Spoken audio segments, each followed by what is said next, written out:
Le livre du ciel, tome 20, 23 septembre 1926. Comment celle qui veut faire un bien universel doit compenser pour tous. Les trois plans de la volonté de Dieu. Je me fusionnais tout entière dans le divin vouloir, avec la douleur dans l'âme de ne pas avoir mon doux Jésus. J'essayais de faire mes actes dans sa volonté, mais comme je ne le sentais pas avec moi, combien je sentais qu'une partie de moi était déchirée. Je sentais ma pauvre petite existence mise en pièces sans Jésus. Et je priais qu'il ait pitié de moi et revienne rapidement vers ma pauvre âme. Puis après beaucoup d'efforts, il revint, mais très affligé en raison de la perfidie humaine. Les nations semblaient se disputer entre elles au point de préparer des dépôts d'armes pour se combattre entre elles. Quelle folie, quel aveuglement humain! On dirait qu'elles ne sont plus capables de voir le bien, l'ordre, l'harmonie, et qu'elles ne voient plus que le mal. Et cet aveuglement leur fait perdre la tête de sorte qu'elles font des folies. En le voyant si affligé, je lui dis « Mon amour, ne sois plus triste. Tu leur donneras la lumière et elles ne les feront pas. Et si mes souffrances sont nécessaires, je suis prête, pourvu qu'elles demeurent en paix. » Et Jésus me dit avec dignité et sévérité « Ma fille, je te garde pour moi afin de former en toi mon royaume du Fiat suprême, et non pour elle. Je t'ai même fait trop souffrir pour épargner le monde. Mais à cause de sa perfidie, il ne mérite pas que je continue à te faire souffrir pour lui. » Et en disant cela, il semblait tenir à la main une barre de fer pour la jeter sur les créatures. J'étais effrayée et voulais soulager Jésus de sa peine. Je lui dis « Jésus, ma vie, pour le moment, occupons-nous du royaume de ta volonté afin de te soulager. Je sais que c'est pour toi une joie et une fête de pouvoir en parler. Par conséquent, tes actes coulent en moi de sorte qu'avec la lumière de ta volonté, plus qu'un soleil, ils peuvent investir toutes les créatures, et je peux me constituer moi-même un acte pour chaque acte, une pensée pour chaque pensée. Je vais tout enclore. Je prendrai tous leurs actes comme en mon pouvoir afin de faire tout ce qu'ils ne font pas pour toi.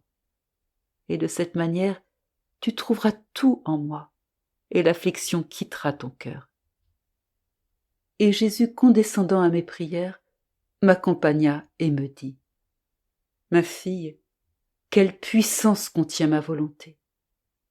Seule la lumière pénètre et s'étend partout. Elle se donne à chaque acte, se multiplie à l'infini.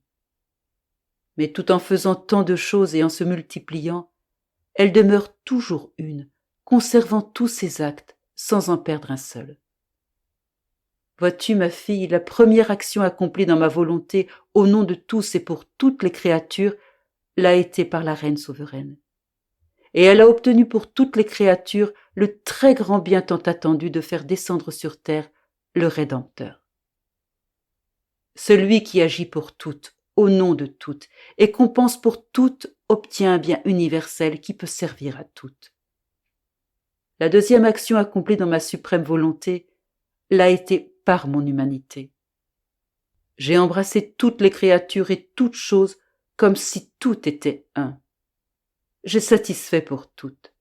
Je n'ai pas laissé même un seul acte de la créature sans constituer en lui le mien, afin que la gloire, l'amour, l'adoration de mon céleste Père puissent être complets pour chaque acte de la créature. Et ceci a obtenu le fruit de ma venue sur la terre, le salut et la sainteté pour toutes. Et si beaucoup ne les prennent pas, c'est leur faute, et non la faute du donateur. Par conséquent, ma vie a obtenu des biens universels pour toutes. J'ai ouvert à toutes les portes du ciel. Le troisième acte dans ma volonté sera fait par toi. Et c'est pourquoi en tout ce que tu fais, je te fais agir pour toutes, les embrasser toutes, compenser au nom de tous leurs actes. Ton action doit être égale à la mienne, elle doit être unifiée à celle de l'impératrice céleste. Et cela servira à demander le royaume du Fiat suprême. Rien ne doit échapper à celle qui doit faire un bien universel, afin d'attacher à toutes les créatures le bien qu'elle veut donner.